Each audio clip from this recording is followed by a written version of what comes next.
हाँ?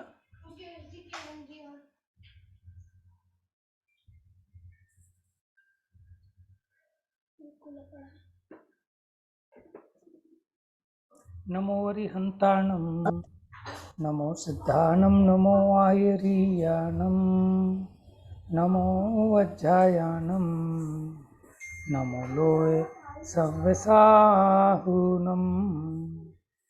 मोक्षमार्गस्य नेतारं भेतारं कर्मभूभृतां ज्ञातारं विश्वतत्त्वानां वन्दे तद्गुणलब्धये।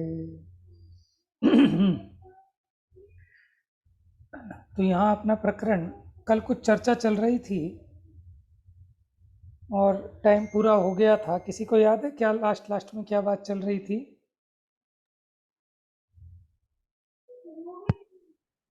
12-13वें गुण स्थान पर थे भैया। हाँ, 13वें गुण स्थान पे तो थे, लेकिन कोई शायद किसी ने प्रश्न पूछा था 13वें गुण स्थान की चर्चा हो गई थी। देखो ये सारा का सारा विषय, ये ऐसा विषय है जो आचार्यों ने सबसे पहले लिपिबद्ध किया। जब शास्त्र नहीं लिखे जाते थे, मौखिक रूप से आपस में एक दूसरे को ज्ञान का आदान प्रदान चलता था। भगवान महावीर को मोक्ष पधारे हुए लगभग 683 वर्ष हो गए थे। तब ऐसा लगने लगा कि इस कली काल में क्षयोपशम ज्ञान हीन होता जा रहा है। तो धरसेनाचार्य को विकल्प आया कि जो चीज विस्मृत होने के ज़्यादा चांसेस हैं उनको लिपिबद्ध करा दिया जाए। तब उन्होंने षटखंडागम ग्रंथ की रचना कराई और उसमें ये विषय चला आपका सत, संख्या, क्षेत्र, स्पर्शन, काल, अंतर, भाव, अल्प, बहुत्व, इस प्रकार से जीव को समझाया। अभी हम लोगों को, हम तो सामान्य सामान्य देख रहे हैं, लेकिन ये सीधा जो विषय है ये द्वादशांग के अंगों से संबंधित है। ठीक है ना?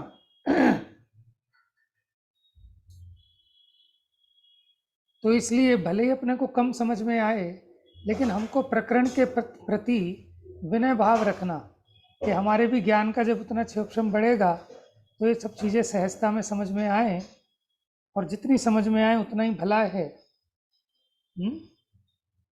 अब 13वें गुण स्थान में कौन सा ध्यान बताया था?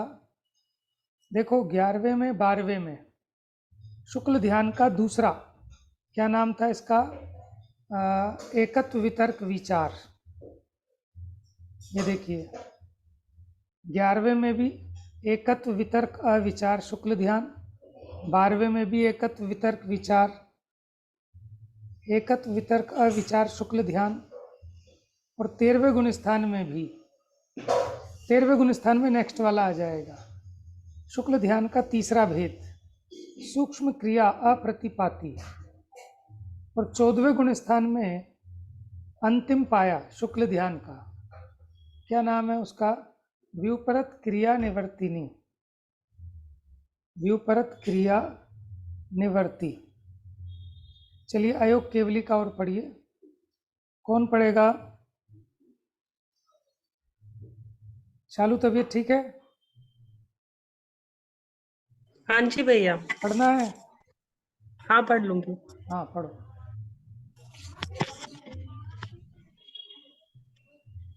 अयोग केवली गुण स्थान से भैया। हम्म। अयोग केवली गुण स्थान में गति एक मनुष्य, इंद्रिय एक पंचेंद्रिय, काय एक त्रस, योग रहित, वेद रहित, कषाय रहित, ज्ञान एक केवल, संयम एक यथाख्यात, दर्शन एक केवल, लेश्य रहित, भव्य एक सम्यक्त्व, सम्यक्त्व एक शायिक, संगी असंगी दोनों से रहित, आहारक एक अनाहारक, गुणस्थान एक अयोग केवली, जीव समास एक पंचेंद्रिय, प्राप्ति रहित, प्राण एक आयुषक, संज्ञा रहित, उपयोग केवल ज्ञान, केवल दर्शन दो, ध्यान एक व्युप्रत क्रिया निर्वर्ती, आश्रव रहित। योनि मनुष्य है 14 लाख, कुल मनुष्य है 14 लाख करोड़ घटित होते हैं। देखिए, यहाँ आहारक नहीं होते, अनाहारक, क्योंकि योग नहीं है ना। तो आहारक के भेद में बताया एक अनाहारक।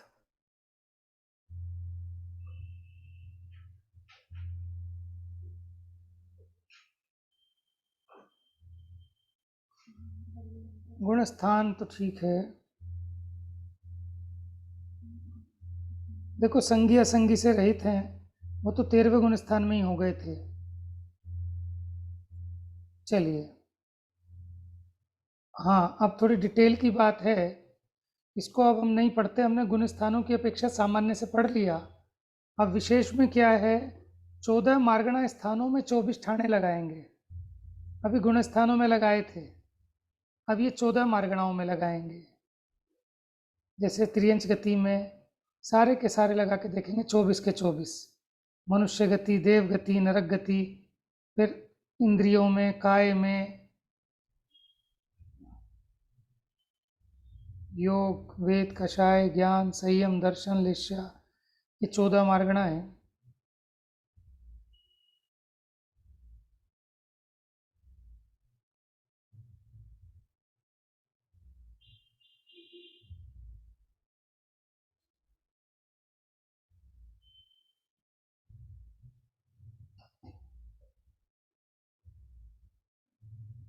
देखो, एक एक चीज में लगा लगा के बता रहे हैं।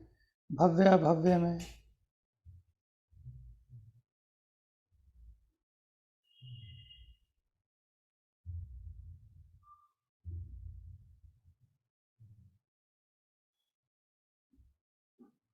चलिए यहां से पढ़िए इस प्रकार।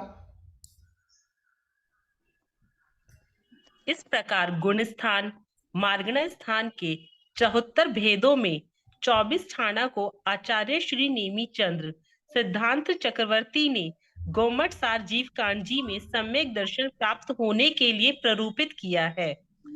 वस्तु का स्वरूप अनंत धर्मात्मक है, अतः यह प्ररूपण समझने योग्य है। द्रव्य, क्षेत्र, काल, भाव की अपेक्षा विधि निषेध पूर्वक प्रमाण न चार निक्षेप 8 अनुयोगों द्वारा वस्तु के अनंत धर्मों का यथार्थ ज्ञान होने पर अधिगमत सम्यक्त्व की प्राप्ति होती है, अतः इनका निरूपण किया गया है।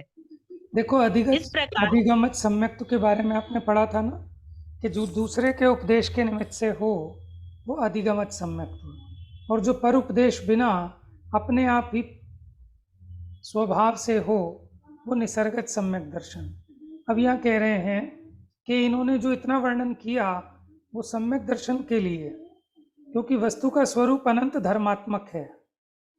तो उस अनंत धर्मात्मक वस्तु को समझने के लिए द्रव्य, क्षेत्र, काल, भाव की अपेक्षा विधि माने पॉजिटिव, निषेध माने नेगेटिव, यानी नास्ति से, अस्ति और नास्ति से, प्रमाण से, नय से, निक्षेप से, ये सूत्र अपने शुरू में आ गए। प्रमाण नैरधिगमः, ठीक है। नाम, स्थापना, द्रव्य, भाव, तस्तन्यास, उसमें निक्षेपों की चर्चा हुई। अब ये 8 अनुयोग, सत, संख्या, क्षेत्र, स्पर्शन, काल, अंतर, भाव, अल्प, बहुत्व, इनके द्वारा निरूपण किया गया।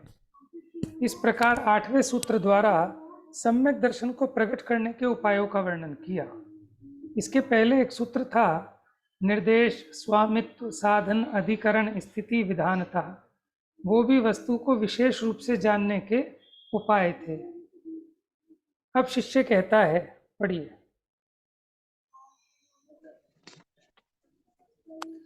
अब शिष्य कहता है कि सम्यक दर्शन का लक्षण उत्पत्ति के निमित्त, स्वामी, विषय, न्यास, अधिगम के उपाय, उसके विषयभूत जीवादि तत्वों को तो जाना, परंतु सम्यक ज्ञान को नहीं जाना।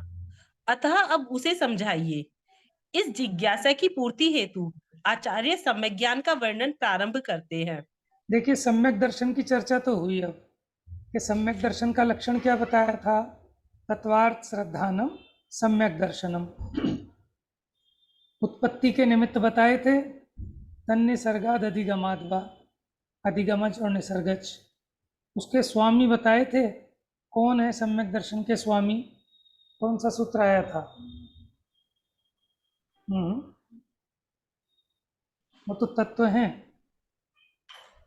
उसका विषय, उसका माने वो निर्देश, स्वामित्व, साधना, अधिकरण, स्थिति, विधानता इत्यादि। अधिगम के उपाय प्रमाण, नैर अधिगम। उसके विषयभूत जीवादि तत्वों को तो जाना, जीव अजीव आश्रव बंध आदि, लेकिन सम्यक ज्ञान की चर्चा अभी रह गई, अब उसकी चर्चा करते हैं। चलिए, मति श्रुता अवधि, देखो मति श्रुत अवधि मनः पर्यय केवल, ठीक है, ये 5 ज्ञान है। अब सूत्र उच्चारण कीजिए, मति श्रुता अवधि मनः पर्यय केवलानि ज्ञानम। तो मति श्रुत अवधि मनः पर्यय और केवल, ये ज्ञान है। पढ़िए। मति श्रुत अवधि मन प्रिय मना प्रिय और केवल, ये ज्ञान है। मति ज्ञानावरण के क्षयोपशम की निमित्तता में इंद्रिय और मन द्वारा पदार्थों को जानना मति ज्ञान है। ये बात देखो इसका समझ में आई, ये हम पहले भी चर्चा कर चुके हैं कि मति ज्ञान क्या है। इसको ढकने वाला कर्म है मति ज्ञानावरण। तो मति ज्ञानावरण कर्म के क्षयोपशम के निमित्त से, देखो इधर तो मति ज्ञान को आवरण करने वाले कर्म का क्षयोपशम हुआ। क्षयोपशम माने कुछ उघाड़ हुआ, और इंद्रिय और मन के द्वारा जो ये रूपी पदार्थों का जानना है। और देखो इसमें खाली इंद्रिय ही नहीं है, मन भी है। तो मन का विषय रूपी पदार्थ भी होते हैं और अरूपी पदार्थ भी होते हैं। इसलिए इंद्रिय और मन द्वारा पदार्थों को जानना वो मति ज्ञान है। इंद्रिय और मन के निमित्त से पदार्थों का जानना मति ज्ञान है। लेकिन वो मति ज्ञानावरण क्षयोपशम के निमित्त से उत्पन्न होता है। इसलिए पूरी परिभाषा क्या बनाई? मति ज्ञानावरण कर्म के क्षयोपशम की निमित्तता में इंद्रिय और मन द्वारा पदार्थों का जानना मति ज्ञान है। अब देखो पढ़िए। इसका प्रयोग भाव साधना, कर्ता साधना और करण साधना के रूप में होता है। साधना वह नहीं, इस प्रकार है। साधन। साधन तुम्हें sorry। चश्मा बनवाना पड़ेगा अपना मेरी तरह। हाँ जी भैया। हाँ, साधन लिखा है ना।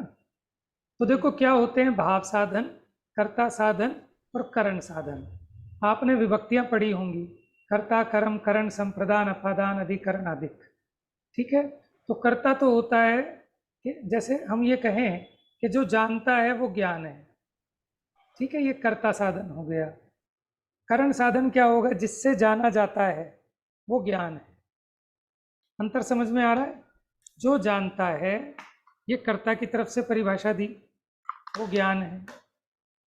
जिसके द्वारा जाना जाता है वो ज्ञान है। तो एक करण साधन की हो गई। समझ में आया? भाव क्या है? ये भाव कर्म होना चाहिए, ये तो क्या चीज? कर्ता ने कर, नहीं नहीं नहीं आपने कर्म साधन का, कर्ता ने कर्म को होना चाहिए ना। नहीं नहीं, हम सातों नहीं गिना रहे ना इसमें। ज्ञान की अच्छा, परिभाषा ये 3 तरह से ठीक। समझा रहे हैं, भाव साधन, कर्ता साधन और करण साधन। कर्ता ठीक तो है। हो गया कि जो जानता है वो ज्ञान है, ये कर्ता की तरफ से परिभाषा दी।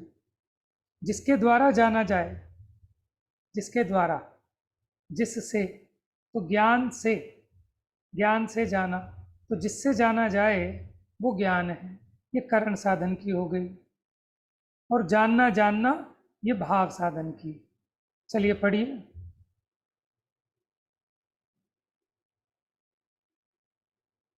अनम्यूट करो। वह इस प्रकार है, इंद्रिय और मन द्वारा पदार्थों को जानना, यह भाव साधन रूप मति ज्ञान है। जो पदार्थों को जानता है, यह कर्ता साधन रूप मति ज्ञान है। जिससे पदार्थों को जाना जाता है, यह करण साधन रूप मति ज्ञान है। श्रुत ज्ञानावरण के क्षयोपशम की निमित्तता में मति ज्ञान द्वारा जाने हुए पदार्थों का अवलंबन कर उसी पदार्थ संबंधी या अन्य किसी पदार्थ का विशेष ज्ञान होना श्रुत ज्ञान है। हाँ जी, इसको आप ध्यान से समझिए कि मति ज्ञान के द्वारा जिस पदार्थ को जाना था उसका अवलंबन लेकर उसी पदार्थ संबंधी या किसी अन्य पदार्थ का विशेष ज्ञान होना ये श्रुत ज्ञान है। ठीक है, देखो उदाहरण दे रहे हैं, आगे पढ़िए। जैसे इंद्रिय या मन से जाना कि यह घट है, यह मति ज्ञान है। फिर उसी घट के संबंध में ऐसा जानना कि यह घट अमुक भैया अमुक देश हाँ में। भैया इसमें लिखा है इंद्रिय या मन से, तो इंद्रिय और मन होना चाहिए ना, नहीं, ऐसा जरूरी नहीं है। देखो, क्यों बिना मन के इंद्रियों से जानते हैं ना। जानता। हाँ, हाँ जानते तो चार इंद्रिय तक। देखो ठीक है ठीक है जैसे कोई एक इंद्रिय है तो अपनी एक इंद्रिय से जानेगा।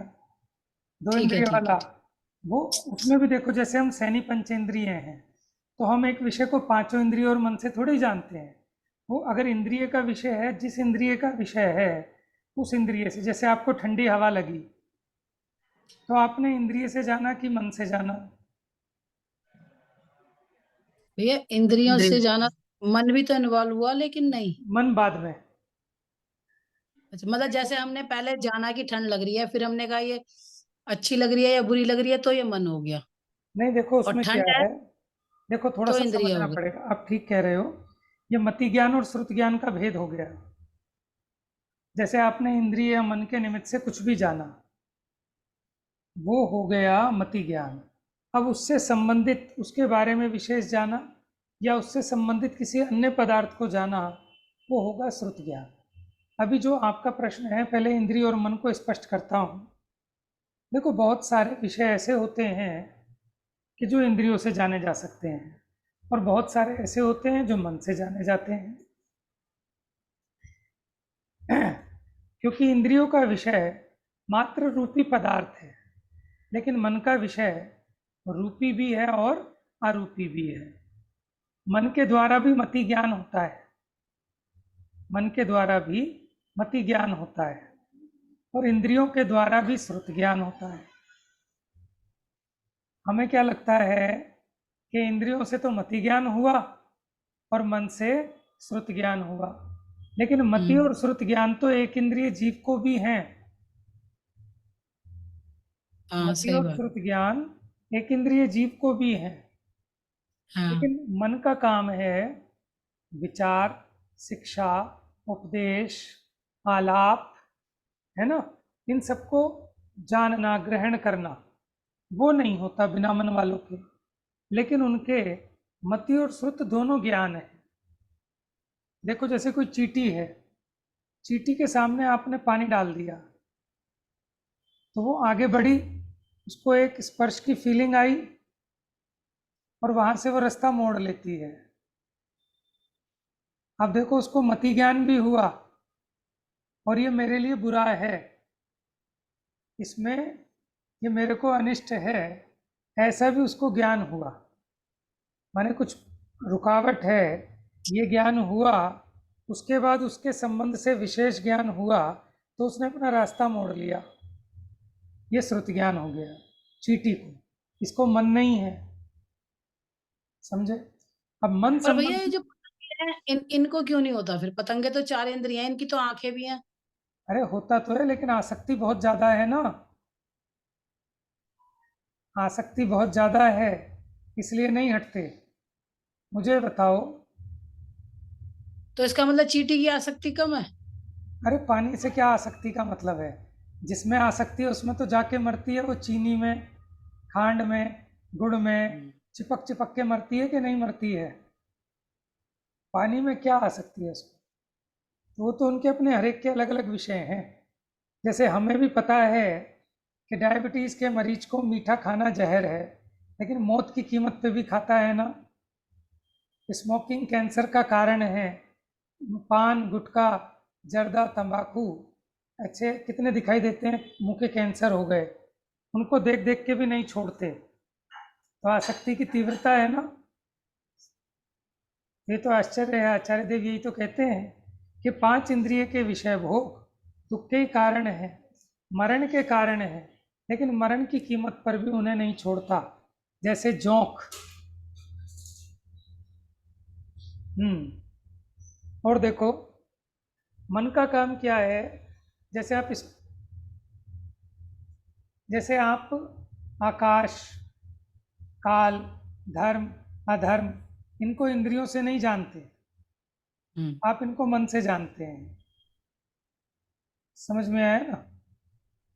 मन से जानते हैं मतलब इसमें ज्ञान से नहीं जानते हम इसे, मन से जान मतलब ज्ञान तो है ही है, पर हाँ, मतलब मन जरूरी इंद्रियों है। से नहीं, इंद्रियों का विषय नहीं है ना, अरूपी हैं। अच्छा।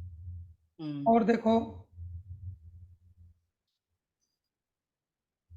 जैसे आपको कोई बात स्मरण में आती है, वो भी तो मति ज्ञान है आपका। मति स्मृति संज्ञा चिंता अभिनिबोध इत्यनर्थांतरम। अब ये सूत्र आएगा कि मति कहो, स्मृति कहो, संज्ञा कहो, चिंता कहो, अभिनिबोध कहो, ये सब मति ज्ञान के ही नामांतर हैं, क्योंकि इसमें मति ज्ञानावरण कर्म का क्षयोपशम निमित्त है। तो आपको जो स्मृति हुई ना एकदम, तो फिर ये 1 2 3 4 इंद्री वाले होते हैं, इन्हें भी याद आ जाती होगी पिछली। बताओ इनके मन है क्या? नहीं, मन तो नहीं है। नहीं, आपने अभी मति ज्ञान कहा ना, मति ज्ञान के भेद हैं, स्मृति भी। मति ज्ञान के भेद नहीं, ये मति ज्ञानावरण के क्षयोपशम से ही होते हैं, तो इसीलिए मति ज्ञान के ही नामांतर कहे। लेकिन हाँ, स्मरण ज्ञान वो मन के बिना कैसे होगा? तो एक इंद्रिय तो आदि फिर को तो स्मरण फिर ज्ञान नहीं। स्मृति को तो फिर स्मृति को मति ज्ञान का भेद क्यों कहा? मति ज्ञान का भेद नहीं कहा, मैंने दोबारा फिर रिपीट किया, क्योंकि उसमें भी मति ज्ञानावरण का क्षयोपशम निमित्त है। क्या कहा? मति, देखो एक इंद्रिय वाले को भी मति ज्ञान है, वो अपनी एक इंद्रिय से मति ज्ञान को जानता है, रसना स्पर्शन से। 2 इंद्रिय वाला रसना इंद्रिय आदि के निमित्त से। 3 इंद्रिय वाला तीनों में से किसी भी इंद्रिय के निमित्त से। ऐसे जो सैनी मन सहित है, वो मन के निमित्त से मति ज्ञान को प्राप्त होगा। लेकिन जिसके मन ही नहीं अच्छा, है, वो ठीक मन ठीक संबंधी ठीक मति ज्ञान नहीं होगा ना उसको। तो मन ठीक ठीक, संबंधी समझ मति ज्ञान तो मन वाले को ही होगा। तो समझ आ गया। स्मृति ये इसमें मन का ही काम होता है, स्मरण करना। ठीक है, ऊहा ठीक। भो इत्यादि ये सब मन से संबंधित हैं। तो प्रथम स्टेप होता है मति ज्ञान, उसके आश्रय से नेक्स्ट स्टेप होता है श्रुत ज्ञान। इसके बारे में बहुत विशेष तो अपने ज्ञान में नहीं आता। जैसे आपको ये समझ में नहीं आ रहा ना, एक इंद्रिय को श्रुत ज्ञान कैसे होगा, उसी प्रकार ये भी समझ में नहीं आता कि मन संबंधी मति ज्ञान क्या होगा। मन संबंधी श्रुत ज्ञान तो समझ में आता है, क्योंकि श्रुत ज्ञान में हाँ, उससे संबंधित विशेष विचार होता है। जैसे आपने घड़ा देखा और आपको ख्याल में आया कि अरे मेरे घर का घड़ा भी फूट गया, मुझे नया घड़ा लाना है, ये घड़ा तो बहुत अच्छा रहता है गर्मियों में। ठीक है, ये सब क्या हो गया? श्रुत ज्ञान हो गया। कि घड़े को देखकर किसी मोटे व्यक्ति की याद आ गई, ये भी श्रुत ज्ञान है। समझ में आया? ऐसे किसी पदार्थ के संबंध से अन्य और विशेष जानना।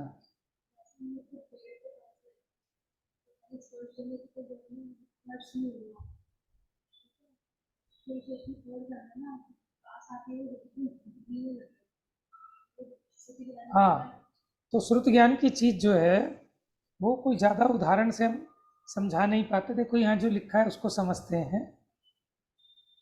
चलिए पढ़िए।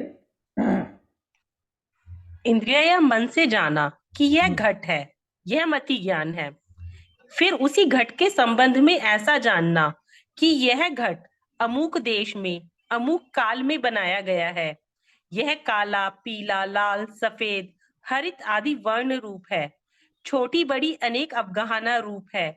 यह सोना, चांदी, तांबा, पीतल, लोहा, काष्ठ, पाषाण, मिट्टी आदि धातु से बना है इत्यादि श्रुत ज्ञान है। मति ज्ञान अर्थात के द्वारा जैसे आपने घट घट ये शब्द सुना, कर्ण इंद्रिय के द्वारा मति ज्ञान हुआ घट। अब घट सुन के आपके माइंड में आ गया, पुराने समय में पीतल के घड़े होते थे, मिट्टी के घड़े होते थे, अब कांच के घड़े भी आने लगे हैं। ये सब जो विशेष ज्ञान हुआ आपको एक घट सुनने से हुआ। घट सुनने पर बस घट घट इतना ज्ञान ये मति ज्ञान है। बाकी इसके बारे में जो और विशेष ज्ञान हुआ वो श्रुत ज्ञान है। जैसे देखो, आपको एक सुई चुभी, तो सुई चुभने का जो ज्ञान हुआ ये मति ज्ञान है, ठीक है। लेकिन अभी अनिष्ट है, अभी अनिष्ट है, ये सब श्रुत ज्ञान का काम है। जो पहला स्टेप है वो मति ज्ञान, उसके बाद वाला उसके संबंध में विशेष वो श्रुत ज्ञान। आगे पढ़िए। तो भैया ये तो बिल्कुल ही एक साथ ही होते होंगे, क्योंकि जैसे सुई चुभते ही झट से हम वो हाथ ऐसा है हटा। ना, समय बहुत सूक्ष्म है, वो तो अंतर कितना है। मति ज्ञान हुआ तुरंत श्रुत ज्ञान हुआ, तो उसमें समय भेद तो बहुत कम है ना, वो अपने ज्ञान गम में नहीं है, इसलिए हमको लगता है कि एक ही समय में हो गया। जैसे हमें किसी ने गाली दी, गाली सुनते ही हम गुस्से में आ गए, लेकिन इसमें समय भेद है। पहले हमने गाली को कानों से सुना तो मति ज्ञान का विषय बना, अभी श्रुत ज्ञान का विषय नहीं बना। किसी किसी को लेट समझ में आता है ना। देखो, जैसे ये जो कवि लोग कविताएं सुनाते हैं, एक व्यक्ति तो तुरंत सुनते ही हंसने लगता है, एक व्यक्ति ऐसा है कि उसने एक शब्द बोला तभी हंसने लगता है, एक व्यक्ति ऐसा कि 20 मिनट बाद उसको हंसी आती है। क्या अंतर हो गया कि उसके ज्ञान की क्षिप्रता अक्षिप्रता, कि कोई तेजी से ग्रहण करता है फटाफट, मति ज्ञान के बाद उसका श्रुत ज्ञान भी तीव्र गति से पकड़ लेता है। किसी को गैप चाहिए होता है, टाइम लगाता है। मास्टर जी सवाल कर रहे हैं सोल्व ब्लैक बोर्ड पर, और करते जा रहे हैं, बालक तुरंत समझता जा रहा है, उसका श्रुत ज्ञान तुरंत उसको ग्रहण कर रहा है। देखो, वहाँ जो सवाल सोल्व किया, वो जो आप देख रहे हैं आंखों संबंधी मति ज्ञान है, लेकिन उसको देखकर आपको जो भाव वासना हो रही है उसकी, जो आपको फार्मूले दिमाग में लग रहे हैं +b=2 इतना इतना, ये सब क्या हो रहा है, श्रुत ज्ञान हो रहा है। और कोई बच्चा ऐसा होता है कि मति ज्ञान तो हो जाता है, श्रुत ज्ञान नहीं हो पाता, तो 0 में से 0 नंबर लाता है। उसने वहाँ से देख तो लिया उसको, है ना। तो ये मति और श्रुत ज्ञान में बहुत काल का भेद नहीं है। चलिए आगे पढ़िए। अर्थात मति ज्ञान द्वारा जाने गए घड़े आदि से समान या असमान अन्य घड़े आदि को जानना श्रुत ज्ञान है। मति ज्ञान द्वारा निश्चय किए गए जीवादि तत्वों के ज्ञानादि गुणों को जानना श्रुत ज्ञान है। देखो, मति ज्ञान के द्वारा चाहे हमने उपदेश सुनकर, जीवादि, है ना, हाँ, जीवाजीव, जीव और अजीव आदि में आश्रय बंध संवरण निर्जरा तत्वों के, अब उनके विशेष गुणों को जानना।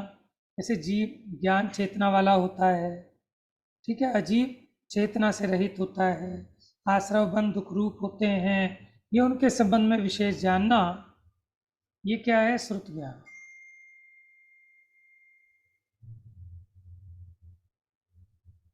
हाँ जी, पढ़िए। यह श्रुत ज्ञान अभिनिबोधक मति ज्ञान पूर्वक ही होता है। मति ज्ञान के बाद श्रुत ज्ञान नियम से होगा ऐसा नियम नहीं है, परंतु श्रुत ज्ञान से पूर्व नियम से मति ज्ञान होता है। मति ज्ञान द्वारा जाने गए पदार्थ संबंधी विशेष जानकारी को श्रुत ज्ञान कहते हैं। इसका प्रयोग भी भाव साधन, कर्ता साधन और करण साधन रूप में होता है। मति ज्ञान द्वारा जाने हुए पदार्थों की विशेष जानकारी मात्र भाव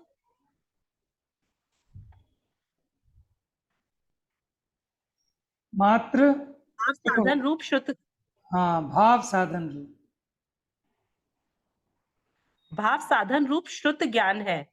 जो जानता है वह कर्ता साधन रूप श्रुत ज्ञान है, जिसके द्वारा उसे जाना जाता है वह करण साधन रूप श्रुत ज्ञान है। ये तो समझ में आ गया ना आपको कि मति ज्ञान के द्वारा जाने हुए पदार्थों की विशेष जानकारी मात्र, ये भाव साधन की अपेक्षा बात हुई।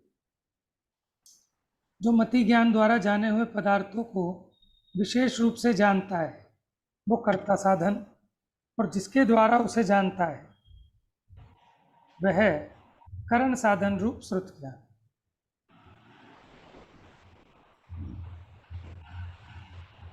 पढ़ो भैया। हम्म, यद्यपि व्याकरण में श्रुत का अर्थ सुनना है, तथापि यहाँ रूढ़ी वंश श्रुत पद एक विशेष यहाँ रूढ़ी वंश श्रुत पद एक ज्ञान विशेष के अर्थ में प्रयुक्त हुआ है। मात्र सुनने रूप श्रुत ज्ञान मानने पर पंचेंद्रिय जीव के ही श्रुत ज्ञान होगा, अन्य एकेंद्रिय के उसका अभाव मानना होगा, जो प्रमाण विरुद्ध है। अतः रूढ़ी वंश प्रचलित श्रुत ज्ञान पद का अर्थ मात्र सुनना यहाँ नहीं लगाना। रूढ़ी रूप पद अपनी उत्पत्ति तथा क्रिया की अपेक्षा प्रवर्तते है। यह अनादिकालीन रीति है। यह श्रुत ज्ञान एकेंद्रिय से लेकर पंचेंद्रिय पर्यंत सभी छद्मस्थ जीवों के होता है। देखो, एक तो यहाँ रूढ़ी की स्पेलिंग ठीक नहीं है, जो ये ढ बनाया है ना, ढ डमरू वाला, ढा होना चाहिए। है, इसके नीचे ढ ढक्कन वाला होना चाहिए, रूढ़ी। ठीक है। अब देखो, रूढ़ी क्या होता है कि जो उसका जो भाव रूप अर्थ है उसको न कहकर वो किसी और शब्द में रूढ़ी हो जाते हैं। जैसे आपने पढ़े होंगे रोड़िक शब्द, तत्सम, तद्भव, देशज, विदेशी, रूढ़ी। जैसे चार पाई, ठीक है, चार पाए वाली जो हो उसको चारपाई कहते हैं। तो कुर्सी भी तो चार पायों वाली होती है, उसको चारपाई कहते हो क्या? टेबल भी चार पायों वाली है, उसको चारपाई तो नहीं कहते। तो चारपाई एक रूढ़ी अर्थ में माने प्रचलित हो गया। समझ में आया ना? जैसे गाय, अब गाय शब्द का अर्थ होता है जो गमन करे सो गाय, ठीक है। लेकिन वो एक विशेष, इस अपेक्षा तो हिरण भी गाय हैं, ठीक है, कुत्ता भी गाय है जब गमन कर रहा हो। और अगर गाय बैठी हो उस समय वो गाय नहीं होनी चाहिए, क्योंकि गमन करे सो गाय है। लेकिन ये गाय शब्द किसी एक विशेष अर्थ में रूढ़ हो गया, वो स्पेसिफिक एक पशु के लिए, जिसको हम गाय कहते हैं। तो उसी प्रकार यहाँ कह रहे हैं श्रुत का मतलब होता है सुनना। श्रुत, श्रोत्र इंद्रिय, श्रुत माने सुनना। लेकिन यहाँ श्रुत ज्ञान का मतलब सुनने संबंधी ज्ञान नहीं है, क्योंकि अगर सुनने संबंधी ज्ञान अर्थ लोगे तो सुनने का ज्ञान तो सिर्फ पंचेंद्रिय को हो सकता है, जिसके पास श्रोत्र इंद्रिय है, कर्ण इंद्रिय है। लेकिन श्रुत ज्ञान तो एक इंद्रिय के भी है, उसके पास तो श्रोत्र इंद्रिय नहीं है। इसका मतलब यहाँ श्रुत ज्ञान का मतलब सुनने मात्र से नहीं है, ये एक विशेष रूढ़ी अर्थ में प्रचलित है। तो एक इंद्रिय से पंचेंद्रिय तक सभी छद्मस्त जीवों के ये श्रुत ज्ञान होता है। इसमें किसी को कोई प्रश्न हो तो पूछिए पहले आप। भैया मुझसे करना है क्वेश्चन। हाँ बताओ। जैसे आपको बताया कि अवधि ज्ञान तो हो जाता है, ठीक है, लेकिन शुद्ध ज्ञान हो ये जरूरी नहीं है। मति ज्ञान, जैसे मति ज्ञान तो हो जाता है। मति ज्ञान, अगला स्टेप, सॉरी भैया, मति ज्ञान, हाँ। लेकिन जैसे हम, ये कोई बच्चा होता है जैसे, ठीक है, उसे प्रॉपर शुद्ध ज्ञान नहीं होता, या हम क्या है कि मेंटली रिटार्डेड है, तो क्या हम ये कहेंगे कि उससे शुद्ध ज्ञान नहीं हुआ प्रॉपर? नहीं नहीं, ऐसा नहीं है, ऐसा नहीं है। देखो, श्रुत ज्ञान की भी बहुत विशेषताएं हैं, बहुत उघाड़ है। ये थोड़ा सा हुआ वो श्रुत ज्ञान का पहला स्टेप, किसी को कुछ ज़्यादा हुआ, किसी को और ज़्यादा हुआ। तो श्रुत ज्ञान में भी डिग्रियां है ना। जैसे मान लो मैं पढ़ रहा भैया हूँ, वही होगा ना, उसमें पूर्ण शुद्ध ज्ञान नहीं हो पाया। हाँ, मति ज्ञान तो उससे नहीं नहीं, देखो ऐसा है, पूर्ण रूप से नहीं हो पाया, उसका डेवलप देखो नहीं हुआ मतलब। पूर्ण क्या है? पूर्ण तो देखो समझना, श्रुत ज्ञान में तो डिग्रियां हैं। जैसे अभी हमने जो प्रकरण पढ़ा, हमने तो कहा हमें हमारे हिसाब से पूरा ज्ञान हो गया, लेकिन इसी चीज़ को हमसे बड़े कोई ज्ञानी पढ़ाएं तो वो इसमें से और भी नए नए अर्थ निकाल के देंगे। उनसे बड़े ज्ञानी इसी विषय में से और भी नए अर्थ निकालेंगे। तो वो श्रुत ज्ञान तो वो द्वादशांग जो गणधर हैं वहाँ तक उसका डेवलपमेंट पॉसिबल है, ठीक है। 11 अंग 14 पूर्व का जो ज्ञान है, द्वादशांग का जो ज्ञान है, वो भी श्रुत ज्ञान है। लेकिन अभी अभी क्या है कि आपको उसके संबंध में श्रुत ज्ञान तो हुआ, लेकिन उसकी कितनी मर्यादा हुई ये अंतर है।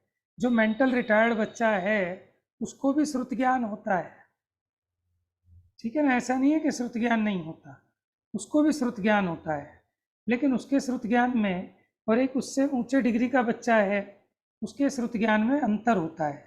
इसी से तो हम कहते हैं कि साहब इनके ज्ञान का क्षयोपशम बहुत अच्छा है, इनके ज्ञान का क्षयोपशम बहुत हल्का है।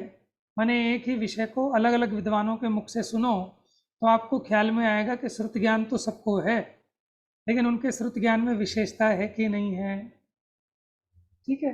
तो जो मेंटली रिटायर्ड बच्चा है आप उसको ये नहीं कह सकते कि अधूरा है कि पूरा है, ठीक है भैया। अधूरा पूरा नहीं कह सकते। चलिए, और कोई प्रश्न किसी का? समय तो हो ही गया है। भैया मेरा एक प्रश्न आप मंदिर में कहाँ पर प्रवचन देते हो? मैं हाँ, मंदिर में आप का कोई जगह बदली हुई लग रही है। अच्छा, आप तो ऊपर बैठ रहे हैं हम मंदिर जी में, नीचे अच्छा, स्वाध्याय ठीक भवन में नहीं बैठ रहे, ऊपर मंदिर जी में बैठ के कर रहे हैं। ठीक ठीक। हाँ, और किसने प्रश्न पूछा था? भैया मैंने पूछा था। हाँ पूछो। भैया कल मंदिर के प्रवचनों में आपने बताया था ना, शुभ भावों के परिणाम में देवगति मिलती है, और जबकि मनुष्य गति से ही तो मोक्ष जा सकते हैं, तो वो तो डिमोशन हुआ। हाँ, तो भैया फिर तो मनुष्य गति ही मिलनी चाहिए ना शुभ भावों के परिणामों में, अब यही तो आश्चर्य है देवगति ना। क्यों मिल रही है? हाँ, यही आश्चर्य है ना कि मनुष्य गति बड़ी दुर्लभ है, क्योंकि उसका कॉम्बिनेशन है अपने आप में बहुत रेयर है। रेयर क्यों है? कि वहाँ अगर अधिक शुभ होगा तो देवगति चले जाओगे, अधिक अशुभ होगा तो नरक गति चले जाओगे। इसलिए उसके लायक, मनुष्य गति के लायक ऐसे मध्यम परिणामों का होना कठिन है, इसीलिए तो मनुष्य गति दुर्लभ कही है। और देखो मनुष्यों की संख्या भी बहुत कम है, देव तो असंख्यातों हैं, मनुष्य की संख्या संख्यात मात्र है। इनका क्षेत्र भी बहुत थोड़ा है, मनुष्य का 2.5 द्वीप प्रमाण है। इनकी आयु का जो काल है वो भी थोड़ा है, और मनुष्य प्राप्ति के योग्य जो भाव हैं वो भी बड़े दुर्लभ हैं। इसलिए मनुष्य पर्याय अत्यंत दुर्लभ कही गई है। और हमें मनुष्य पर्याय की महत्व समझ में नहीं आता। नर काया को सुरपति तरसे, कि देव और इंद्र भी मनुष्य काया के लिए तरसते हैं, क्योंकि हम मनुष्य पर्याय में संयम को अंगीकार करके 6वां 7वां गुण स्थान प्राप्त कर सकते हैं। स्त्रियां भी 5म गुण स्थान तक की विशुद्धि को पा सकती हैं, लेकिन देव असंयमी ही रहेंगे, 4थे गुण स्थान से ऊपर नहीं बढ़ सकते। ऐसे ही निमित्त नैमित्तिक संबंध है। भैया स्त्रियां चाहे चौथे काल की भी हो तो भी वो पंचम काल से ऊपर नहीं जा सकती, वो 5वें पंचम गुण गुण स्थान, स्थान। 5वें गुण स्थान से ऊपर नहीं जा सकती।